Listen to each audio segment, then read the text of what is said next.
नमस्कार। सिद्धि charitable trust के माध्यम से मैं मिलिंद देव आप सभी का हार्दिक स्वागत करता हूं। आज पहली बार हम एफबी लाइव पे जा रहे हैं, वो भी शंकराचार्य आदि शंकराचार्य जी के स्तोत्र को लेकर आत्मशतकम। ये स्तोत्र जो मैंने गाए हैं, इनके अर्थों का और उनके बिटवीन द लाइंस जिसे कहते हैं कि एक होता है शब्दों का डायरेक्ट अर्थ और उसके बीच का जो गहराई में अर्थ होता है उसको समझना, जो नाथ जी उसका अर्थ बताते हैं वो आप तक पहुंचाना, ये काम बहुत सालों से चल रहा है हमारे ट्रस्ट के माध्यम से। लेकिन एफबी लाइव के माध्यम से मैं पहली बार आपके सामने से प्रस्तुत कर रहा हूँ। शंकराचार्य आदि शंकराचार्य जी, उनके जीवन के बारे में हम सबको पता है, लेकिन एक आत्मशतकम जिस वक्त उन्होंने गाया, उस वक्त से पहले की छोटी सी चीज़ मैं आपको बताना चाहता हूँ। हम सबको पता है केरल के एक कालटी गांव में शंकराचार्य जी का जन्म हुआ और जन्म से पहले उनके माता पिता को ये स्वप्न आया था। स्वप्न में साक्षात शिव जी ने बोला था कि मैं ही आपके यहाँ जन्म ले रहा हूँ। और जब जन्म लिया तभी बहुत अद्भुत चीज़ें उनके बारे में हुई, घटी, जो हमें सबको पता है कि नॉर्मली जब बच्चे अपने जो स्पीड होता है उसके हिसाब से चलने लगते हैं, बोलने लगते हैं, लेकिन शंकराचार्य जी के साथ ऐसा हुआ कि वो समय से पहले ही इन सारी चीज़ों को करने लगे। जब 1 साल के हुए तो उनकी जो मलयालम भाषा थी उसमें वो बोलना उन्होंने शुरू किया था। 3 साल की उम्र से अध्ययन शुरू किया उन्होंने, और जो भी चीज़ें उनको बताई जाती उनको बड़ी आसानी से समझ में आती। उनकी मेमोरी बहुत अच्छी थी।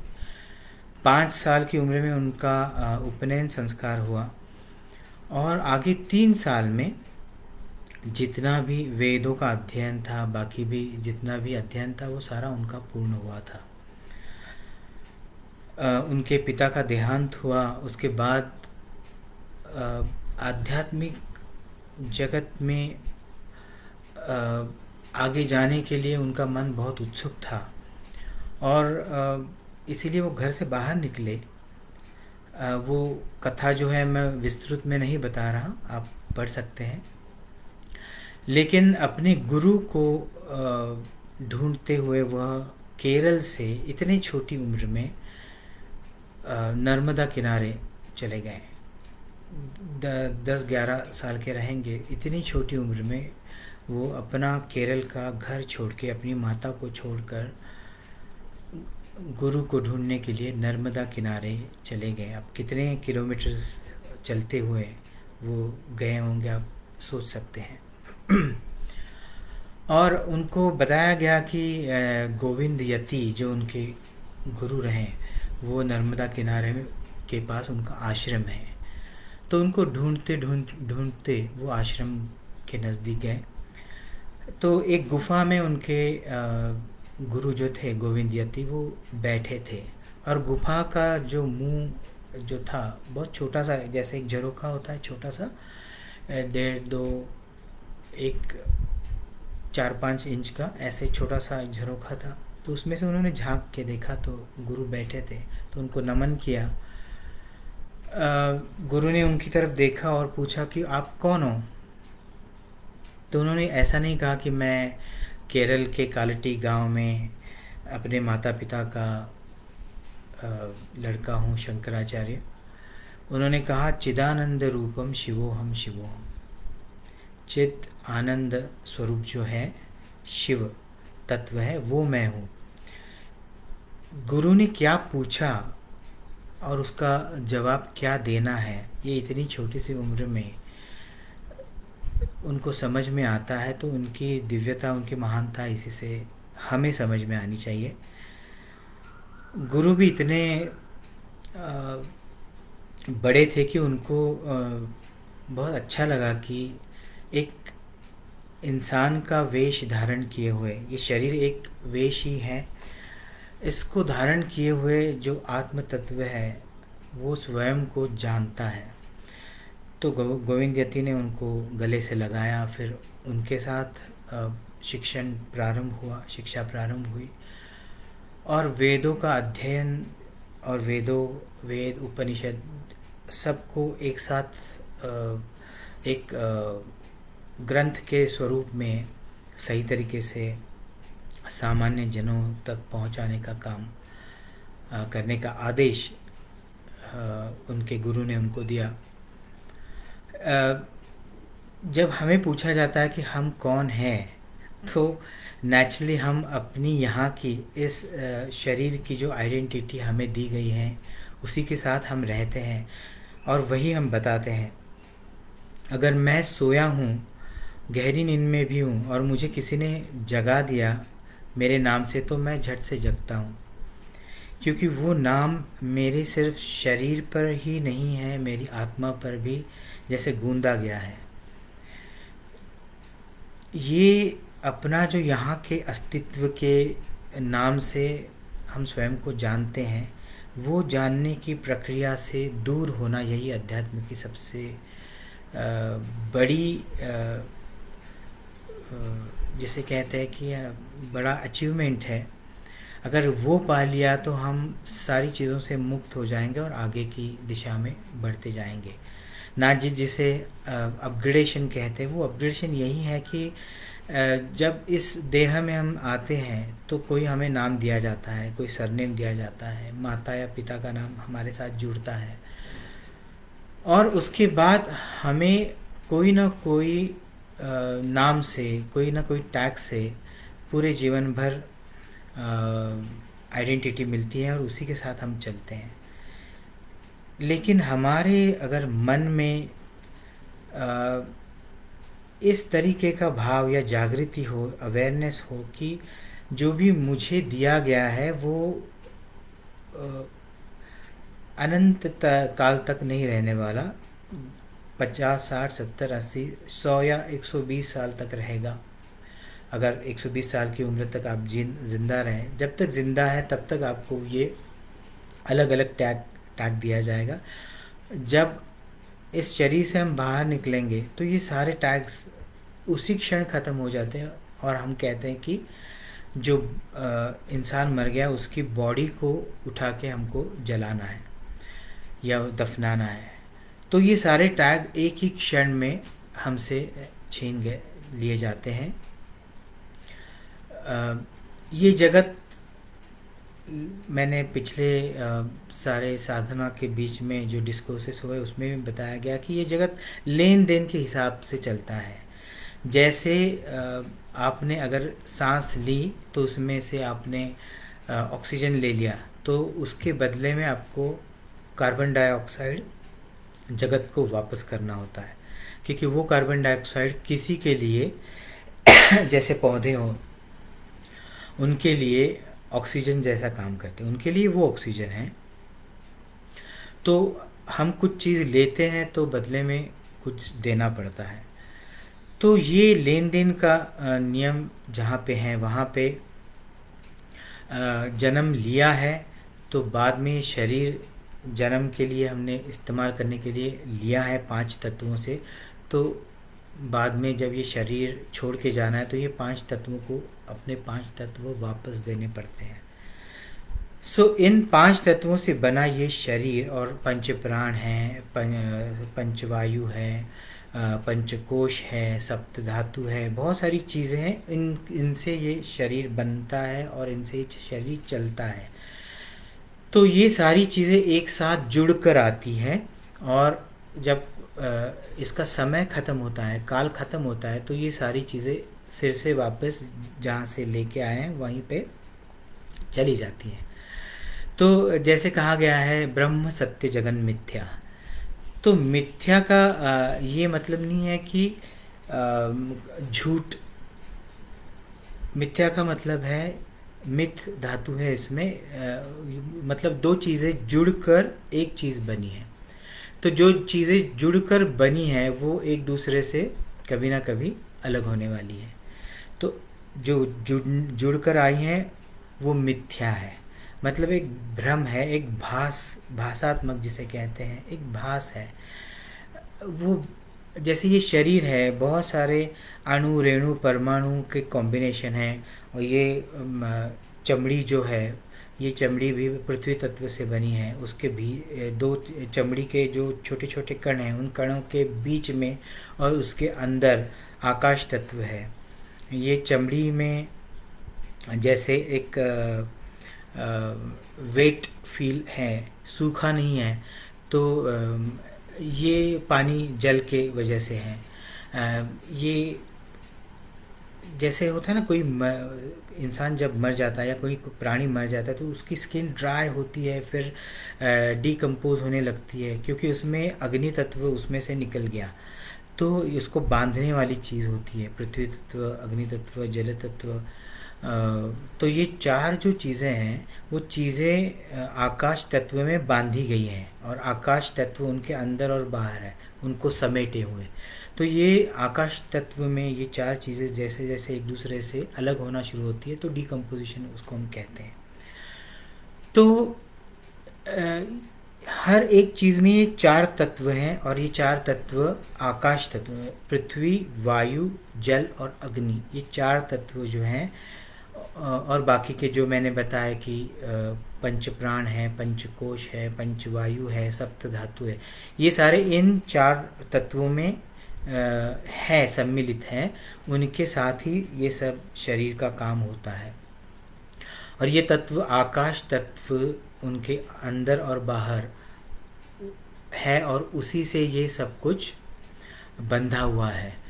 तो जो चीज़ बांध कर बनाई गई है उसे भासात्मक या भ्रमात्मक कहा गया, क्योंकि ये बंधन जो है, बांधे हुए चीज़ जो है वो कभी ना कभी खुलेगी, और ये सब जहाँ से आया है वहाँ से वो वापस जाएगा या कोई दूसरा नया रूप ले लेगा। तो नाथ जी हमें हमेशा कहते हैं कि जो जो चीज़ें बदल रही हैं वो असत्य हैं, तो जो चीज़ नहीं बदल रही हैं, व्याख्या के विरुद्ध दूसरी व्याख्या है कि जो चीज़ नहीं बदल रही वो सत्य है। तो शरीर, अब ये शरीर और बाकी के शरीर जो धारण किए गए हैं जिस आत्म शक्ति ने, वो आत्म तत्व जो है वो सत्य है, क्योंकि वो कभी नहीं बदलता। और बाकी उसके अंदर के प्राण हैं, बाकी के जो वायु है, तत्व है, वो हमेशा अपना आकार बदलते रहते हैं, रंग रूप बदलते रहते हैं, जीवन बदलते रहते हैं, तो वो उसे असत्य कहा गया है। तो ब्रह्म सत्य जगन मिथ्या। जैसे एक पूरी वॉल है, तो वॉल हमको एक पूरी एक साथ दिखाई देती है, लेकिन अगर हम उसके भीतर की चीज़ों को देखना हमने शुरू किया तो वो वॉल ब्रिक से बनी है, दो ब्रिक के बीच में सीमेंट भरा है, ऐसे एक दूसरे के ऊपर रचना करते हुए पूरी एक दीवार बनी है। तो मतलब ये तो जुड़ के सब कुछ आया है। तो ये जुड़ी हुई वॉल कितनी भी मजबूत हो, स्ट्रांग हो, ले वो शायद 100 साल चलेगी, 200 साल चलेगी या 1000 साल चलेगी, लेकिन 10,000 साल के बाद तो उसको टूटना ही है, ख़त्म होना है, उसको अपना अलग से 5 तत्वों में फिर से जाके फिर कोई दूसरा अलग आकार रंग रूप लेना है। तो इस चीज़ का अवेयरनेस अगर हमारे दिमाग में हो, हर पल हो, तो हम उस अवेयरनेस में रहते हैं कि मैं ये नहीं हूँ। जो नाथ जी कहते हैं कि जो जो चीज़ें बदल रही हैं उसको समझो। तो हमारी दृष्टि से हम जिन चीज़ों को देख रहे हैं, हमारी जिह्वा से हम जिन चीज़ों को चख रहे हैं, हमारे कानों से जिन चीज़ों को सुन रहे हैं, हमारी नाकों से जिन गंधों, सुगंधों, दुर्गंधों को हम सूंघ रहे हैं, या हमारी त्वचा के माध्यम से जिसको हम महसूस कर रहे हैं, ये सारी चीज़ें हर पल बदल रही हैं, अपना रंग रूप आकार टेस्ट, सब कुछ वो बदल रही है। तो जो बदल रहा है वो असत्य है, वो भ्रम है, और भ्रम के ही सुख में या दुख में हम हमेशा रहते हैं। अगर कोई चीज़ बहुत कम समय के लिए अस्तित्व में है तो उसके अस्तित्व के लिए खुश होना या उसके अस्तित्व के लिए दुखी होना, रोना, ये अपने आप में अज्ञानता का लक्षण है। तो ये जितना आप साधना करोगे, जितने दिमाग के ताले खुलेंगे, उसमें वो सारा ज्ञान, दिव्य ज्ञान भरा हुआ है। वो दिव्य ज्ञान जो है हमेशा हमें यही बताता है जो श्री आद्य शंकराचार्य जी ने अपने गुरु को बताया। सिर्फ 6 श्लोकों में, आत्मशतकम के 6 ही श्लोक हैं और उसमें सारा ज्ञान आ गया है। सारी जगत का, सारा जितने भी ग्रंथ हैं, वेद हो, उपनिषद हो, पुराण हो, गीता हो, बाइबल हो, सभी में जो ज्ञान दिया है, जो प्योर ज्ञान है, प्योर ज्ञान, वो इन 6 श्लोकों में आ गया है। तो शुरू करते हैं आत्मशतकम। शतक मतलब 6। आत्मा, ये जो कॉन्सेप्ट क्या है, ये बताना जो शुरू किया श्री आद्य शंकराचार्य जी ने, वो पहले श्लोक से शुरू किया और 6ठे श्लोक में उसका कंक्लूजन भी कर दिया है। तो इसीलिए आत्मा का 6 श्लोकों में बहुत ही सुंदर तरीके से विश्लेषण जो किया है उसको हम पढ़ते हैं, और फिर इसके बिटवीन द लाइंस क्या है उसको भी हम समझने की कोशिश करते हैं।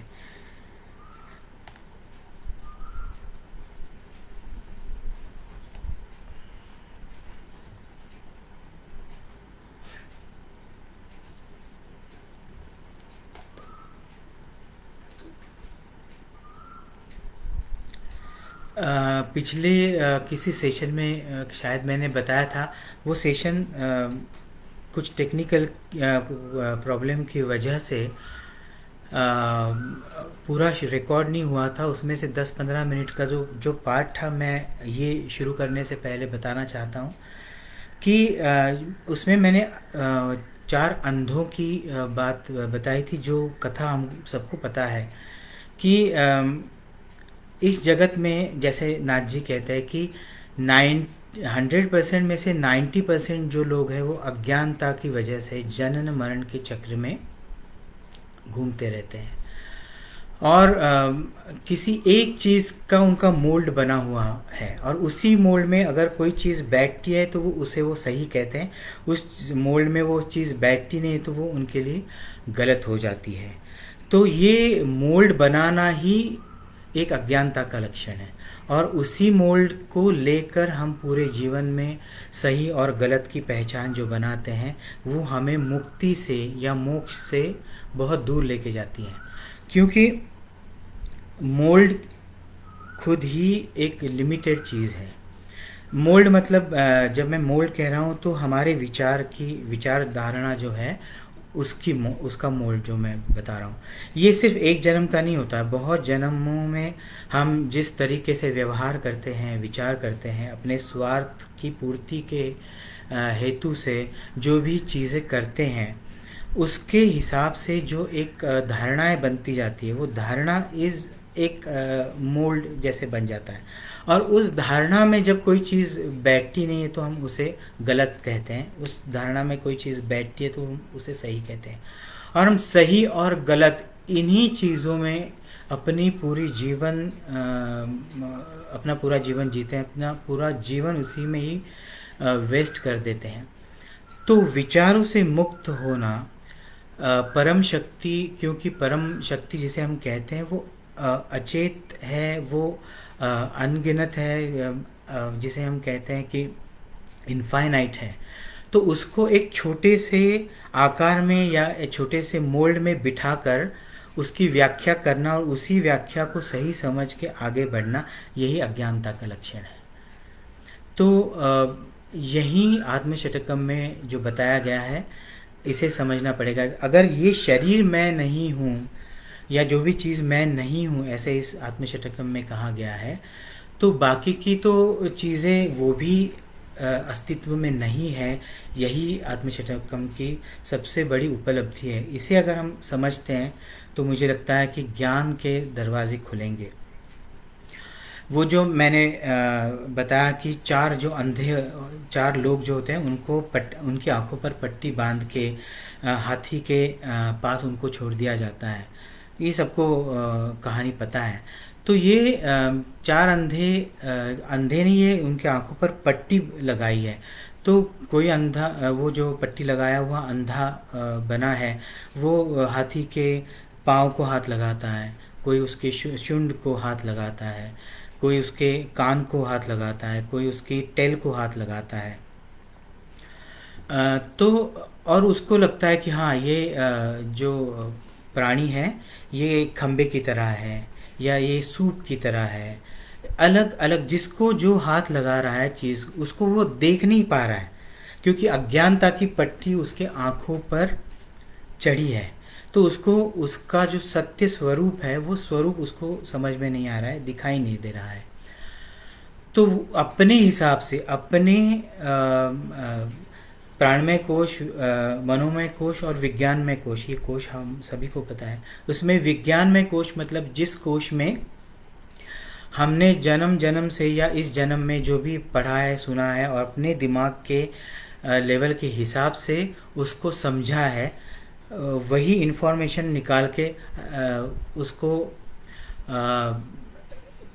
हम लोग क्या कहते हैं उसको, उसी तरीके से सोचना शुरू करते हैं कि हाँ, मेरे दिमाग में ये इसका ये आकार है तो ये खंबे जैसा है, या ये सूप जैसा है तो सूपली जैसा है। तो ये जो सारी चीज़ें हैं वो आँखों पर पट्टी है, साथ में सोचने की क्षमता भी बहुत कम है।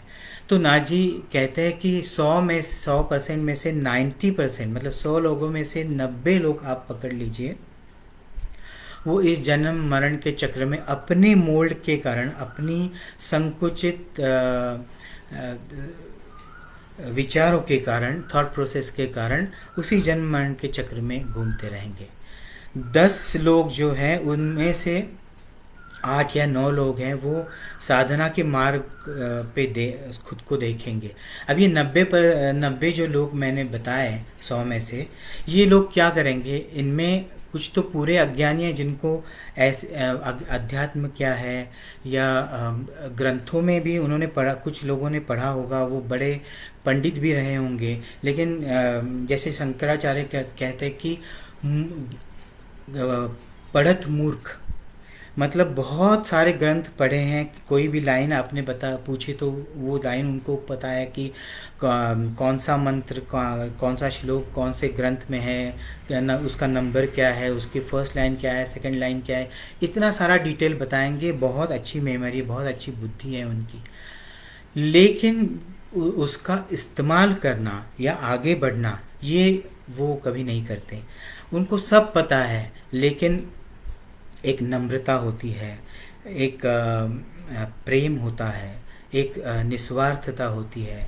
जो भी चीज़ें आत्मा की खुद की होती है उस तक पहुंचने की सद्भाव ये है कि हर इंसान का, हर प्राणी का भला हो, उसको आत्मज्ञान जो उसके भीतर ही है वो उसके भीतर जागे और वो सही तरीके से अपने अंतिम उद्देश्य तक पहुँचे। ये सद्भाव है। ये सारी चीज़ों तक वो पहुँचना नहीं चाहते। वाद विवाद करेंगे, मैं कैसे सही हूँ और बाकी आप कैसे गलत हो, यही बताने में उनका सारा जीवन जाएगा।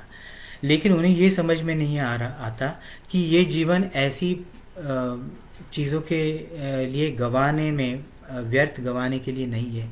हर एक क्षण बहुत अनमोल है और उसको सिर्फ ग्रंथों में पढ़े हुए ज्ञान से, बुद्धि के माध्यम से, मुंह से नहीं बोलनी है। उसके भीतर का जो दिव्य ज्ञान है उसको साधना के माध्यम से, एक अच्छे एक्ट के माध्यम से, लोगों से प्रेम, सद्भाव, विनम्रता, इन सारी चीज़ों से, निस्वार्थता, न्यूट्रलिटी, इन सारी चीज़ों का इस्तेमाल करके आगे बढ़ना है। तो ये 90% में ये पढ़त मूर्ख ग्रंथ ज्ञानी और पूरे अज्ञानी, ये सारे या जिनके ऐसे पक्के मोल्ड बने हैं कि ये सही है या गलत है, इसी धारणा में घूमते रहने वाले ऐसे हैं। 10% में से 2%, 1 या 2% आप छोड़ दीजिए, बाकी 8 से 9% मतलब 100 में से सिर्फ 8 या 9 लोग ऐसे रहेंगे जिन्हें सच्चे ज्ञान के लिए साधना करनी है, उस दिशा में आगे बढ़ना है, ये सारी चीज़ों को अप्लाई करना है, ऐसी मन में इच्छा निर्माण होती है और उसी धारणा के तहत वो आगे बढ़ते हैं। और 1 या 2 लोग ऐसे रहेंगे कि वो उस मकाम तक कंसिस्टेंटली ये सारी चीज़ें करते हुए पहुंचते हैं। जो 8 या 9 लोग मैंने बताया, इनमें कंसिस्टेंसी नहीं रहती, कुछ तो करते रहते हैं, वो आगे बढ़ते हैं। कुछ कभी इन गुरु के पास, इस एक गुरु के पास जाते हैं, फिर उसमें से कुछ सही नहीं लगता, फिर दूसरे गुरु के पास जाते हैं, फिर वहाँ से सही नहीं लगता, फिर कहीं चमत्कार के लिए किसी गुरु के पास जाना चाहते हैं। सत्य और चमत्कार, इन दोनों चीज़ों में अंतर होता है, ये भी बहुत सारी चीज़ों साधकों को या इंसानों को पता नहीं होता। तो आत्मशतकम में ये जैसे जैसे एक एक लेयर, एक एक परत खुलती जाती है, तो उसके अंतर में, उसके मध्य में जो सत्य है, उस सत्य तक पहुंचने की ये सारी एक्टिविटी इस आत्मशतकम में दी गई है, ऐसे मुझे लगता है। हमें बहुत बार नाथ जी ने इस बारे में बताया है। मैं जो यहाँ पर नए साधक हैं, जो सच में साधना के माध्यम से और ज्ञान के, प्योर ज्ञान के माध्यम से, सच्चे ज्ञान के माध्यम से उस सत्य तक पहुँचने की कोशिश करना चाहते हैं, उनके लिए फिर से आत्मशतकम ले रहा हूँ। आप सभी को पता है कि ये संस्कृत श्लोक हैं और इनका मेरा खुद का कोई अभ्यास नहीं है, स्टडी नहीं है, लेकिन जैसे नाथ जी की आज्ञा हुई उसके हिसाब से अपने आप ही इनके जो गर्भ में उसके डिवाइन अर्थ है वो आप तक पहुंच रहे हैं। मुझे एक दिन नाथ जी ने आज्ञा दी, आदेश दिया कि ये सारे श्लोक जो हैं, स्तोत्र जो हैं, ये तुम्हें रिकॉर्ड करने हैं और वो डायरेक्टली रिकॉर्डिंग रूम में माइक के सामने खड़े होकर उसको देखना है और वहीं तुमको इसकी जो ट्यून है उसके साथ वो गाना है। पहले इसको पढ़ना नहीं है, इसका अभ्यास नहीं करना है, ये उत्स्फूर्तता से ही, स्पॉन्टेनिटी से ही आएगा। और मुझे तो बड़ा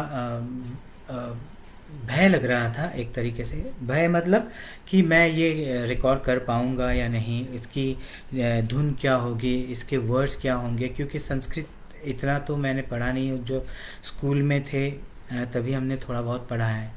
लेकिन ये आश्चर्य की बात है, इसे मैं चमत्कार नहीं कहता। चमत्कार का मतलब होता है कि जो चीज़ हमारे सोच के या हमारे मोल्ड के परे हैं, हमारी सोच से आगे हैं, जो हमको समझ में नहीं आ रही है, तो उसे चमत्कार कह सकते हैं। लेकिन जब वो चीज़ समझ में आती है या आने लगती है तो वो फिर चमत्कार नहीं रहता। तो अद्भुत होती है चीज़ें, लेकिन चमत्कार नहीं होती।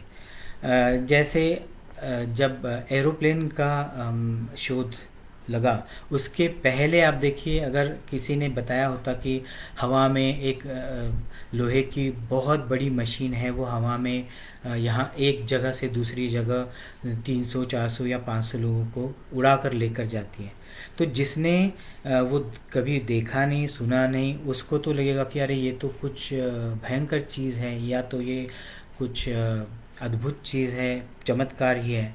तो आज भी ऐसे कई लोग होंगे कि जिनको ये विमान या एरोप्लेन का पता नहीं होगा, तो उनको अगर ये दिखाई दे दिया तो उनको भी अचरज होगा। आज जैसे हम लोग बहुत बार चर्चा करते हैं यूएफओस की, क्योंकि यूएफओ के बारे में हमको बहुत विस्तार से पता नहीं है, लेकिन वो कोई चमत्कार नहीं है।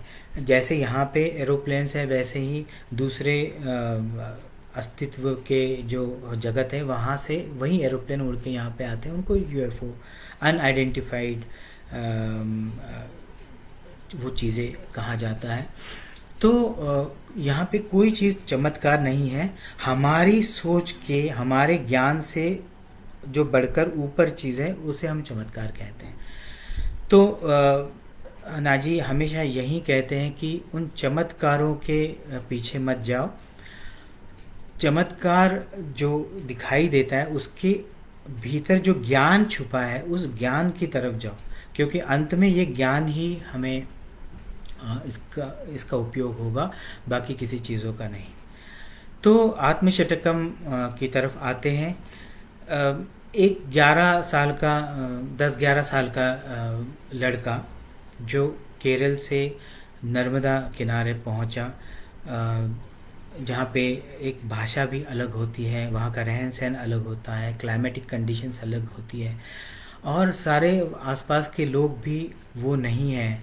ऐसी जगह पर अपने गुरु को ढूंढते हुए एक बालक वहाँ तक पहुँचता है और वो कहता है, मैं कौन हूँ? इस प्रश्न का उत्तर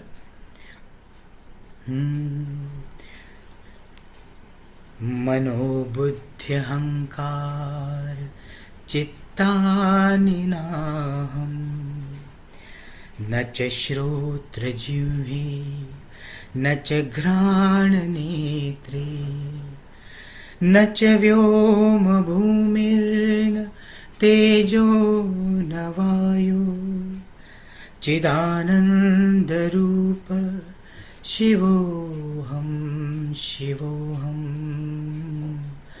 चिदानंद रूप शिवोहम शिवोहम।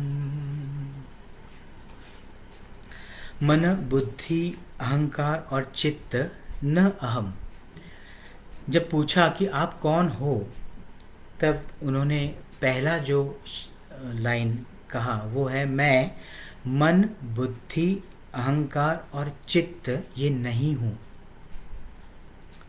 अब मन, बुद्धि, अहंकार और चित्त ये जीवात्मा जो है, जीव है, इस शरीर में बसी हुई शक्तियों का अलग अलग स्वरूप है। अब चित्त भी शक्ति का ही एक स्वरूप है। चित्त मतलब चेतना, ऊर्जा, जिस चेतना के माध्यम से हम कोई एक्टिविटी करते हैं, जैसे सोचते हैं, बोलते हैं, गाते हैं, बहुत सारी एक्टिविटीज़ करते हैं, वो उस चित्त मतलब चेतना के माध्यम से ही करते हैं। तो ये चेतना भी मैं नहीं हूँ। मन, बुद्धि और अहंकार वो मैं नहीं हूँ। न च श्रोत्र जिह्वे न च घ्राण नेत्रे। श्रोत्र मतलब कान, जिह्वा मतलब मुख, मुंह, घ्राण मतलब नाक और नेत्र मतलब आँखें। ये चार जो एलिमेंट्स हैं वो भी मैं नहीं हूँ। न च व्योम भूमि न तेजो न वायु। ये पंच तत्व जो है, भूमि, आप, तेज, वायु, आकाश और जल, ये जो 5 तत्व हैं वो भी मैं नहीं हूँ। मैं कौन हूँ? चिदानंद रूपम शिवोहम शिवोहम। चित आनंद स्वरूप जो है, आनंद स्वरूप है, वो हमेशा ही आनंदित है। आनंद मतलब क्या? सुख से ऊपर की चीज़ है, जिसमें सुख नहीं, दुख नहीं, कोई भी भावना नहीं, अच्छी बुरी कोई भी भावना नहीं, एक न्यूट्रल स्थिति है, वो आनंदमयी है। वो स्थिति मैं हूँ। और शिवोहम, शिव तत्व मैंने पहले भी बताया कि शव अधिक ई, श अधिक ई अधिक व, शिव की व्याख्या अगर हम करें उस वर्ड की, तो वो व्याख्या है श अधिक ई अधिक व। ये ई जो है वो दर्शाता है शक्ति को। उस शक्ति को अगर निकाल दे तो रह जाता है शव। शव अधिक शक्ति। जब तक शक्ति उस मैटर के, उस शव के भीतर है, तब तक सभी शिव है। तो हर एक कण में ये शिव तत्व है। वो शिव तत्व जो है, जो इन सारी चीज़ों को, मन को, बुद्धि को, अहंकार को, चित्त को, श्रोत्र, जिह्वा, घ्राण, नेत्र, आँख मतलब ये आँख, कान, नाक, मुंह, इनको। फिर 5 तत्व जो है व्योम, जल, आकाश, तेज, वायु, ये और भूमि, ये 5 तत्व है। इन सभी के अंदर है, बाहर है, और उसको व्याप्त कर लिया है जिस शक्ति, जिस तत्व ने, उस तत्व को उन्होंने कहा कि मैं हूँ। अब ये सिर्फ कहीं से पढ़कर रट्टा लगाकर बताई गई चीज़ नहीं है। एक दिव्य आत्मज्ञानी जीव ने दूसरे आत्मज्ञानी जीव को बताई हुई सत्य की परिभाषा है। तो इस सत्य को हमें समझना है अंतर में, भीतर में। फिर अभी आप देखें कि इसकी जो तीसरी लाइन है, नच व्योम भूमिर्न तेजो न वायु, ये जो 5 तत्व है, इस 5 तत्व से ये शरीर बनता है। और इस शरीर में ये मन, बुद्धि, अहंकार, चित्त और ये जो कर्म करने वाली जो हमारे अवयव है, वो इन 5 तत्वों के कारण ही बनते हैं और इसे इस्तेमाल किया जाता है। तो ये हर एक तीसरी लाइन में आपको ऊपर की जो चीज़ें ना बताई गई है उसका इसमें इम्पोर्टेंट लाइन मिलेगा, अर्थ मिलेगा। दूसरा श्लोक जो है, नच प्राण संज्ञो न वै पंचवायुर, न वा सप्त धातुर, न वा पंचकोश, न वाक् पाणिपादौ, न चोपस्थ पायु, चिदानंद रूप शिवोहम शिवोहम। न च प्राण संज्ञो न वै पंचवायुर, न वा सप्त धातुर, न वा पंचकोश, न वाक् पाणिपादौ, न चोपस्थ पायु, चिदानंद रूप शिवोहम शिवोहम। चिदानंद रूप शिवोहम शिवोहम। प्राण, ये पंच प्राण, प्राण संज्ञो मतलब 5 प्रकार के जो प्राण हैं, वो प्राण मैं नहीं हूँ। न पंचवायुर, जो 5 वायु है, समान, उदान, व्यान, ब्रह्म, ये जो 5 प्रकार के वायु है, ये 5 वायु भी मैं नहीं हूँ। न वा सप्त धातु, 7 जो धातु है, धातु मतलब जिसे धारण करते हैं, ये शरीर धारण करता है, रक्त, मांस, मज्जा, मेद, अस्थि, ये जो 7 प्रकार के धातु है वो भी मैं नहीं हूँ। न वा पंचकोश, 5 कोश जो है, ये शरीर मतलब अन्नमय कोश, इसके भीतर प्राणमय कोश, इसके भीतर मनोमय कोश, फिर विज्ञानमय कोश और आनंदमय कोश, ये 5 कोश भी मैं नहीं हूँ। न वाक् पाणिपादौ, न चोपस्थ पायु। अब ये वाक् पाणिपादौ मतलब बोलना,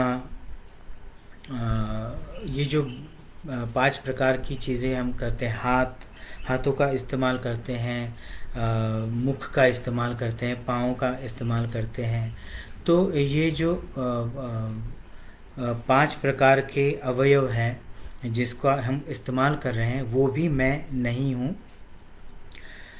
पाणी मतलब हाथ, पाद मतलब पैर, वाक मतलब बोलना, ये सब कुछ मैं नहीं हूँ। और न चोपस्थ पायु, उपस्थ मतलब शीश में हमारे जो जिसे रिप्रोडक्टिव ऑर्गन कहते हैं, वो भी मैं नहीं हूँ।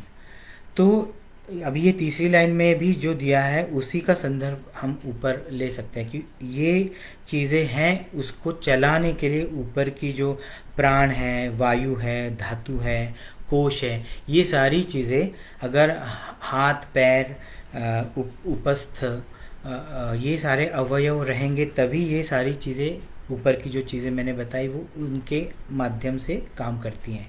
जैसे 5 तत्व है तो उनके माध्यम से मन, बुद्धि, अहंकार और आँख, कान, नाक, ये जो 5 सेंसेस है वो काम करते हैं, वैसे यहाँ पे काम करते हैं।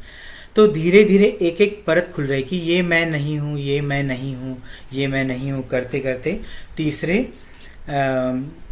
श्लोक पे आते हैं।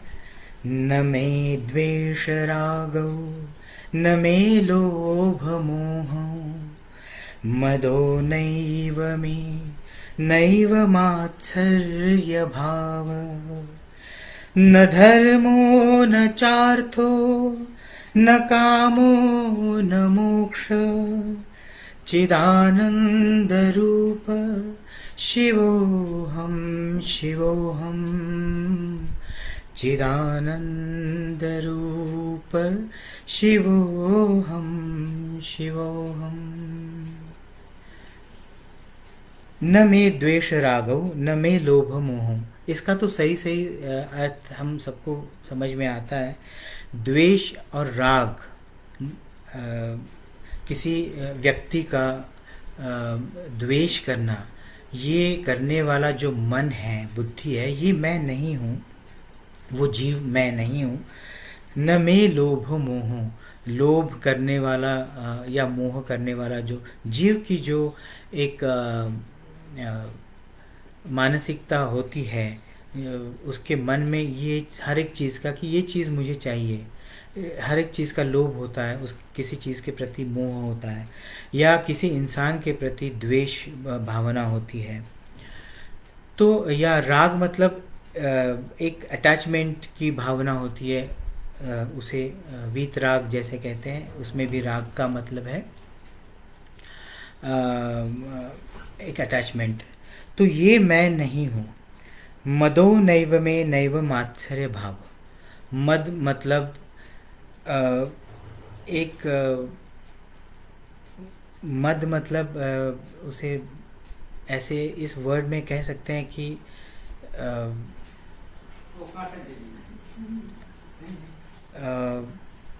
मद मतलब एक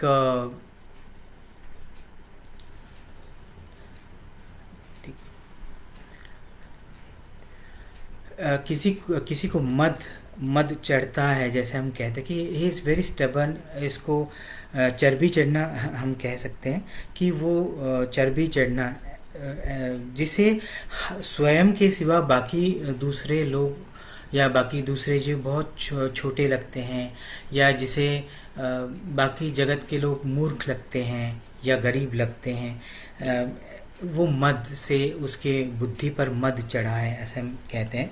वो जिसको अवेयरनेस है वो उसको कभी मद नहीं चढ़ेगा, ये अज्ञानता का लक्षण है। नैव मात्सर्य भाव, मत्सरता जिसे कहते हैं कि दूसरे जीवों के प्रति उसके प्रति एक बहुत गलत धारणा होती है, उसके पास कोई अपने से ज़्यादा चीज़ है, उसके जीवन में धन है या कोई अच्छे इंसान उनके पास है, जो भी उनके पास है, उसके बारे में अगर मेरे पास वो चीज़ नहीं है तो मुझे ऐसे लगता है कि वो उसके पास क्यों है, वो मेरे पास होनी चाहिए। तो ये भाव भी मेरे भीतर नहीं है, वो मैं नहीं हूँ। न धर्मो न चार्थो न कामो न मोक्ष। न धर्म न अर्थ न काम न मोक्ष। मैं धर्म भी नहीं हूँ, अर्थ भी नहीं हूँ, काम भी नहीं हूँ और मोक्ष भी नहीं हूँ। ये चार खंबे हैं, ये चार पिलर्स हैं, धर्म अर्थ और काम और मोक्ष। ये चारों पिलर्स इस जीवन में, इंसान के जीवन में जीने के लिए बनाए गए हैं। लेकिन जब ये जीवन ख़त्म होता है तो ये चारों जो धर्म अर्थ और मोक्ष, काम और मोक्ष जो हैं, वो भी उसी इंसान के साथ इस जगत में एक्टिविटी के तौर पर ख़त्म हो जाता है। लेकिन मन में, बुद्धि में वासना के माध्यम से वो रह जाते हैं। तो वो भी मैं नहीं हूँ, ये कह रहे हैं शंकराचार्य। ये सिर्फ शंकराचार्य ही नहीं कह रहे हैं, ये कोई भी सच्चा साधक रहेगा उसके मन में ये ज्ञान अपने आप ही आता है। तो इस ज्ञान को हमें समझना पड़ेगा। ये हर एक ज्ञानी साधक की ये हर एक ज्ञानी साधक का लक्षण है, जिसके मन में ये सारी चीज़ें अपने आप आती हैं। न न पुण्यम न पापम न सौख्यम न दुःखम न मंत्रो न तीर्थम न वेदा न यज्ञः अहं भोजनं नैव भोज्यं न भोक्ता चिदानन्दरूप शिवोऽहं शिवोऽहं चिदानन्दरूप शिवोऽहं शिवोऽहं। पुण्य करने वाला या पुण्य मैं नहीं हूँ, या पाप भी नहीं हूँ, या पाप करने वाला जीव भी मैं नहीं हूँ। न सौख्यम न दुखम, न सुख हूँ न दुख हूँ, या सुख या दुख भोगने वाला जो जीव है वो मैं नहीं हूँ, या मैं सुख दुख भोगता नहीं। न मंत्रो न तीर्थम न वेदा न यज्ञ। अब इसको समझें। मंत्र, यज्ञ, तीर्थ और वेद, ये चारी चीज़ें पढ़ने वाला, पढ़ाने वाला या उसका रट्टा लगाने वाला मैं नहीं हूँ। अब इसमें मंत्र, जैसे एक पिछले चरपट पंजरिका स्तोत्र में मैंने बताया था साधकों को कि शंकराचार्य कहीं जा रहे थे और सुबह सुबह स्नान के लिए जा रहे थे। उनको किसी घर से एक पंडित थे, वो एक ही मंत्र का उच्चारण कर रहे थे, डुक्रियाँ डुक्रियाँ डुक्रियाँ। तो वो सुन के उनको बड़ी करुणा आ गई शंकराचार्य को, और वो पंडित जो थे, पढ़त मूर्ख जिसे कहते हैं, उनके पास चले गए और उनको उन्होंने बताया कि ये आप भज गोविंदम भज गोविंदम भज गोविंदम मूढ़मते,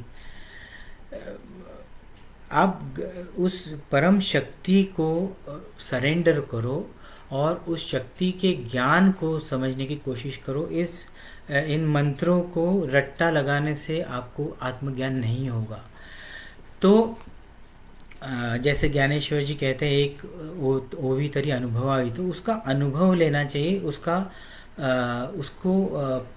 पठन नहीं करते रहना चाहिए। हमारे पठन करने से हजारों लाखों मंत्र हमें हमारे दिमाग में बैठ जाएंगे, लेकिन उससे उस मंत्र के भीतर या उस श्लोक या स्तोत्र के भीतर जो ज्ञान दिया है, वो ज्ञान जो हमारे भीतर है, उसको एक्टिवेट करना या उसकी तरफ जाने का प्रोसेस कभी नहीं होगा।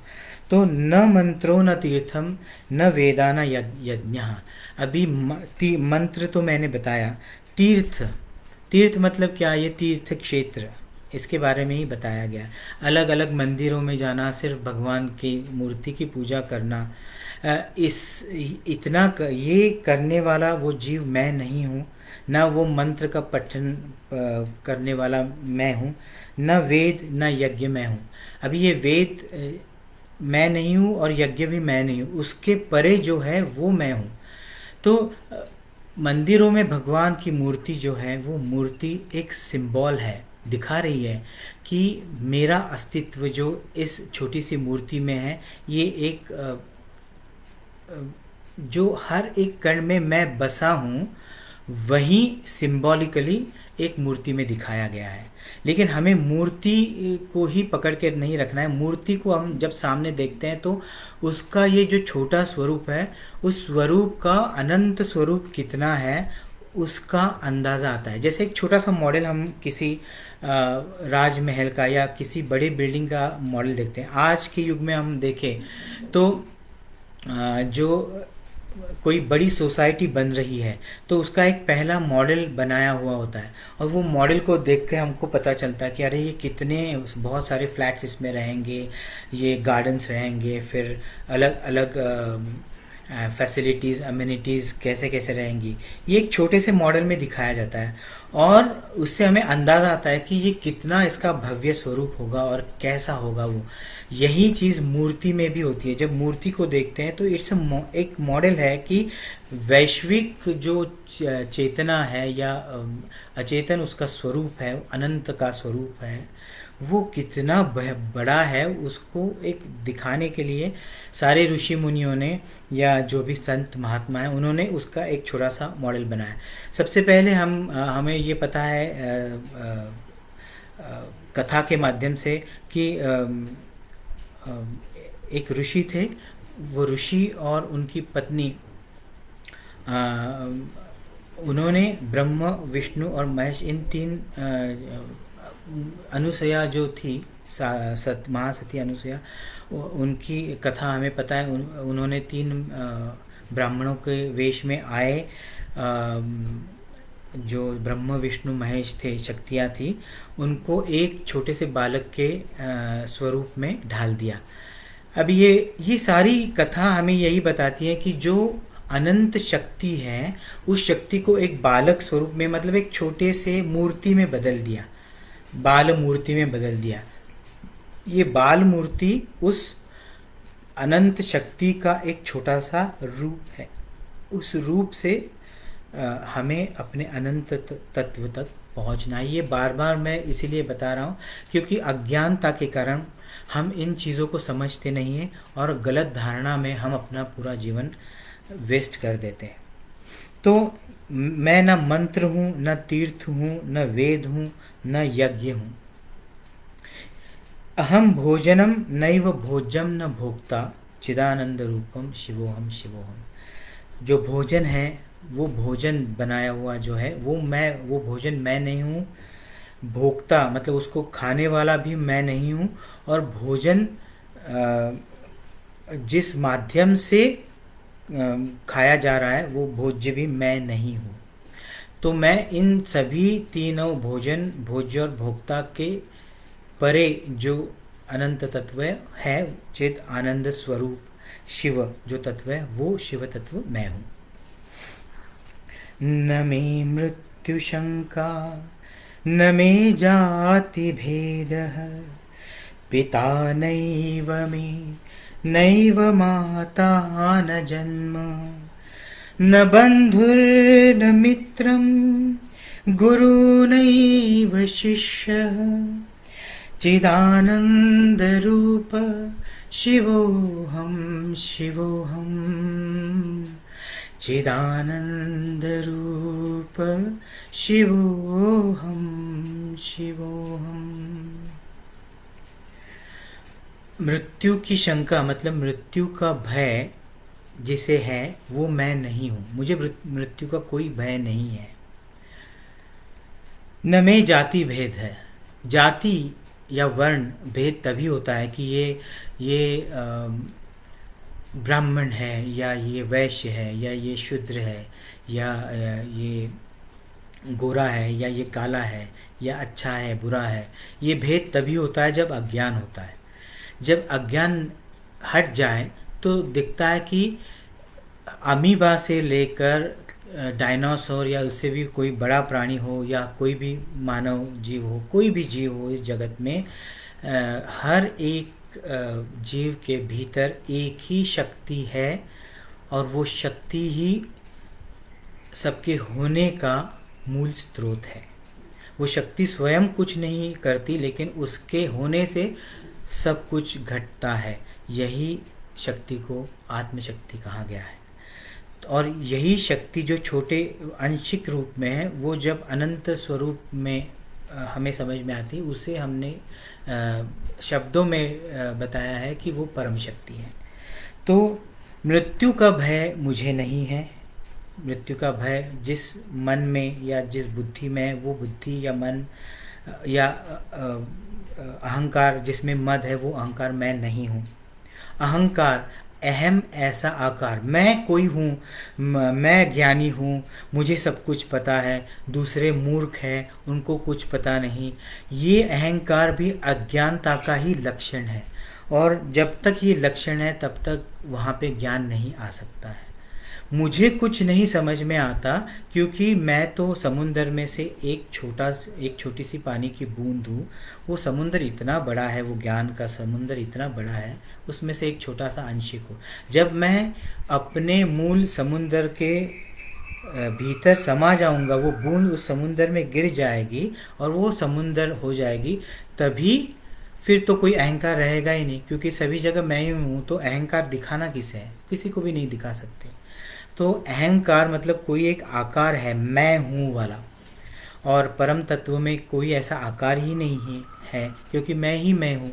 तो वहाँ पे कोई मद नहीं है, कोई मत्सर नहीं है, कोई द्वेष नहीं है, कोई लोभ नहीं है, कोई मोह नहीं है, कुछ नहीं है। पिता नैव में नैव माता न जन्म।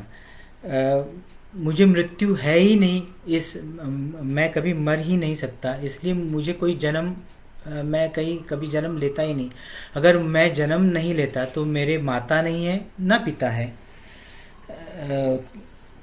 जाति भेद नहीं है, इसलिए सभी जीवों में मैं स्वयं को ही देखता हूँ। सभी जीव मैं ही हूँ, तो मैं ही मैं हूँ। इसी स्थिति में उस जीव को रहना मतलब अवेयरनेस में रहना है। न बंधुर न मित्र, गुरु नहीं व शिष्य। अगर मेरा जन्म नहीं हुआ है तो मुझे मेरे माता पिता नहीं है, मेरे माता पिता नहीं हैं तो मेरे बंधु, मेरे मित्र वो कैसे रहेंगे? मैं जन्म ही नहीं लेता तो मेरे बंधु मित्र ये कोई अस्तित्व में ही नहीं है। जिन्हें मैं बंधु या मित्र कहता हूँ वो मैं ही हूँ, तो वो अलग नहीं है, तो उनको कोई टैग देने की ज़रूरत ही नहीं। और मैं अस्तित्व में ही नहीं हूँ तो मैं गुरु नहीं हूँ और मेरे कोई शिष्य नहीं है। इसलिए जब मैं कहता हूँ कि मैं गुरु नहीं हूँ, वो नाथ जी गुरु है। वो नाथ मतलब परम शक्ति जो हम ही हैं, वही गुरु है तत्व, और हम उस सागर में से एक बूंद है सभी।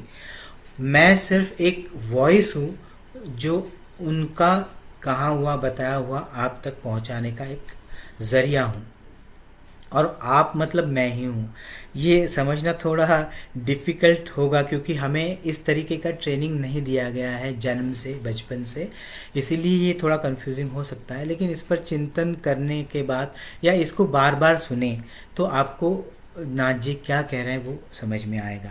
तो ये जो भी चीज़ें आती हैं, इसका मैं इसीलिए कभी क्रेडिट नहीं लेता, क्योंकि मुझे पता है कि ये मेरी बताई हुई चीज़ें नहीं है, उन्हीं की है।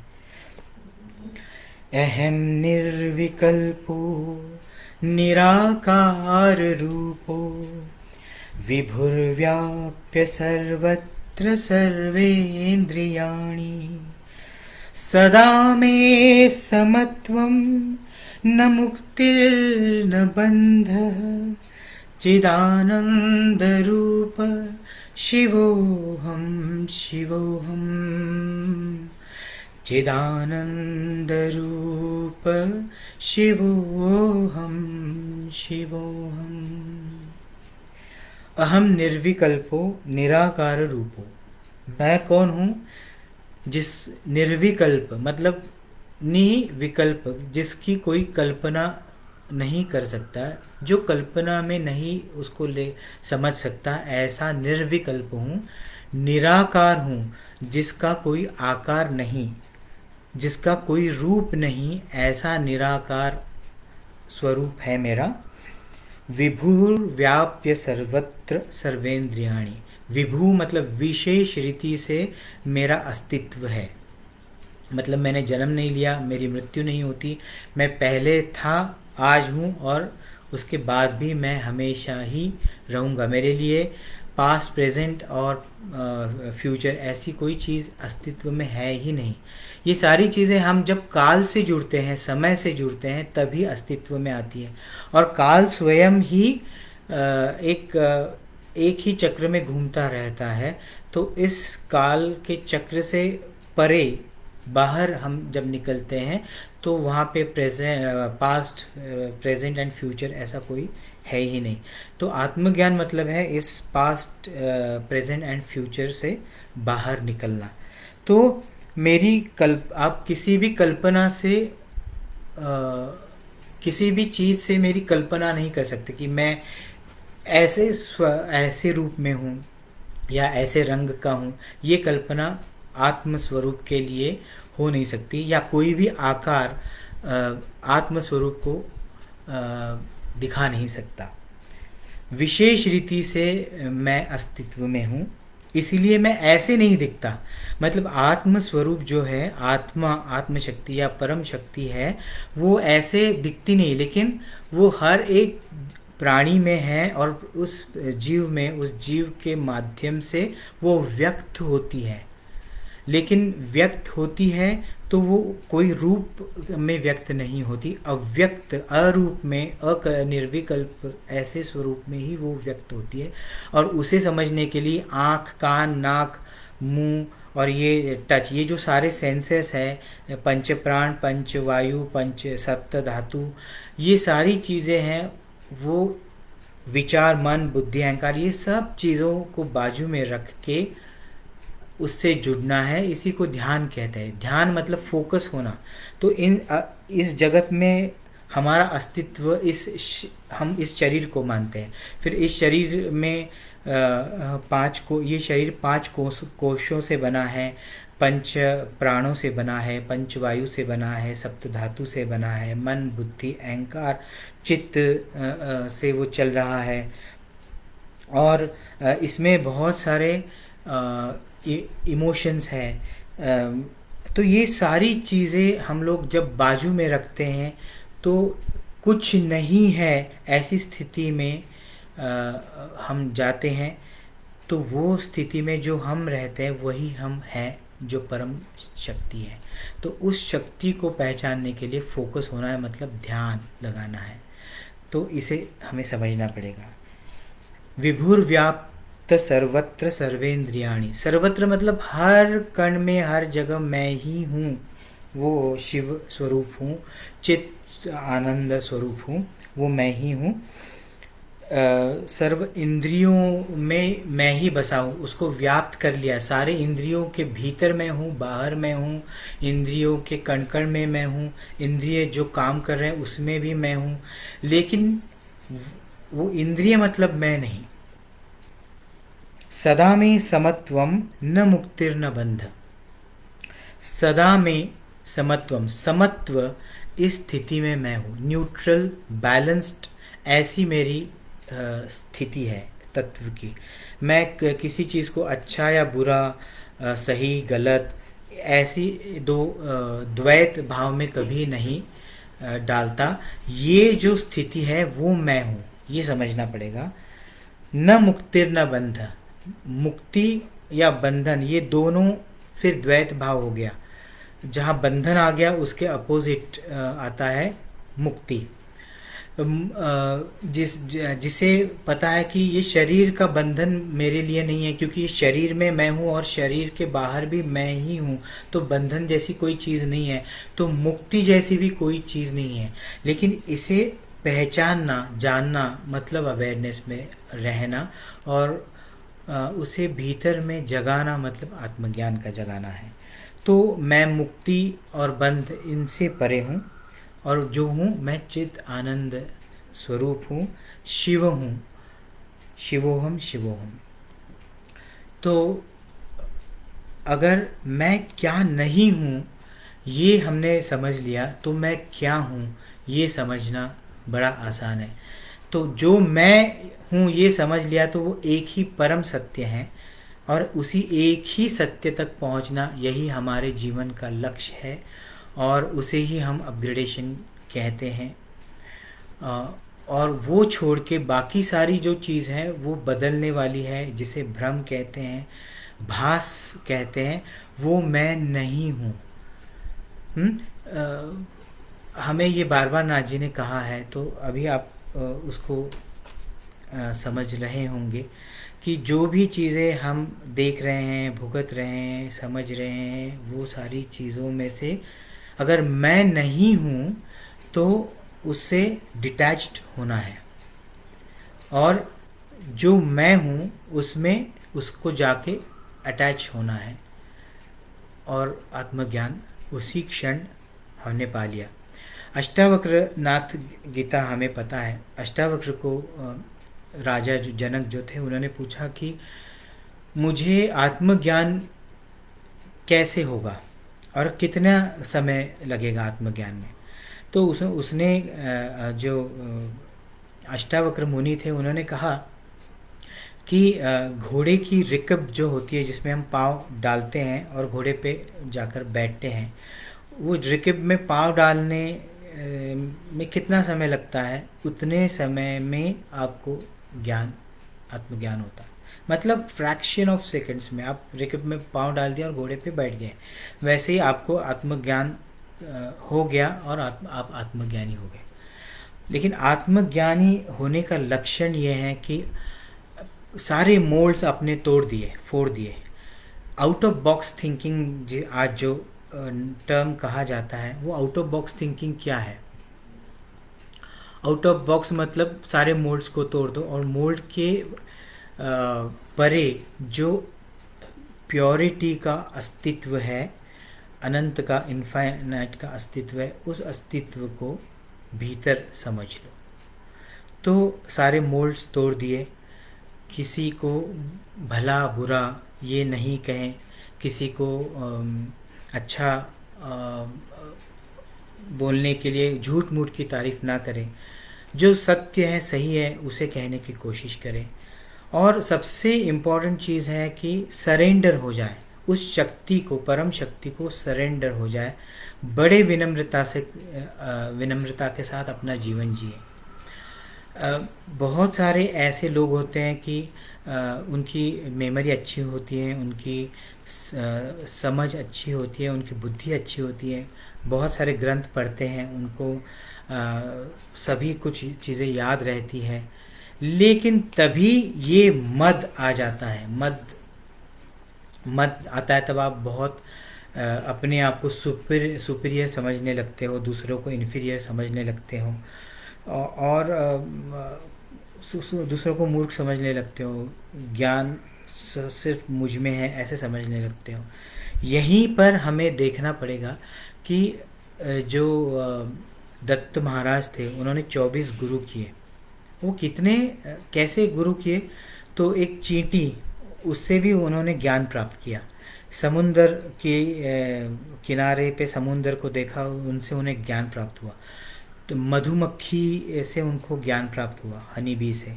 ऐसे छोटे छोटे जीवों के माध्यम से उनको ज्ञान प्राप्त हुआ। तो ये 24 गुरु ऐसे हैं। तो जो सत्य ज्ञानी होता है, आत्मज्ञानी होता है, उसे किसी भी चीज़ से अहंकार नहीं होता। उसे हर चीज़ को बड़ी विनम्रता के साथ लेता है। It takes it everything in his stride with very politeness, humbly जिसे कहते हैं, वो लेता है। तो आज के शंकराचार्य के पहले आत्मशतकम के स्तोत्र से हम यही सीखे कि आत्मज्ञान अर्थात मैं कौन हूँ और मैं कौन नहीं हूँ, इन दोनों का विश्लेषण हमने सुना। और ये विश्लेषण आप बार बार सुने और इससे अगर आपको कुछ ज्ञान प्राप्त होता है तो ऑल द बेस्ट। एक 3-4 मिनट के अंतराल के बाद हम फिर से नए FB लाइव पे जाते हैं, जहाँ पर हम एक आधे घंटे की साधना करेंगे। अगर आपके कोई क्वेश्चंस हो तो मुझे अभी तो नहीं लग सकते हैं क्योंकि समय कम है, ये सेशन अभी ख़त्म हो रहा है। उसके बाद 5 मिनट के बाद जो सेशन होगा वो खाली मेडिटेशन रहेगा। आपको कुछ सवाल होंगे तो आप हमें मेल कीजिए या व्हाट्सएप कीजिए। अलक्ष्य निरंजन, धन्यवाद। 5 मिनट में मिलते हैं।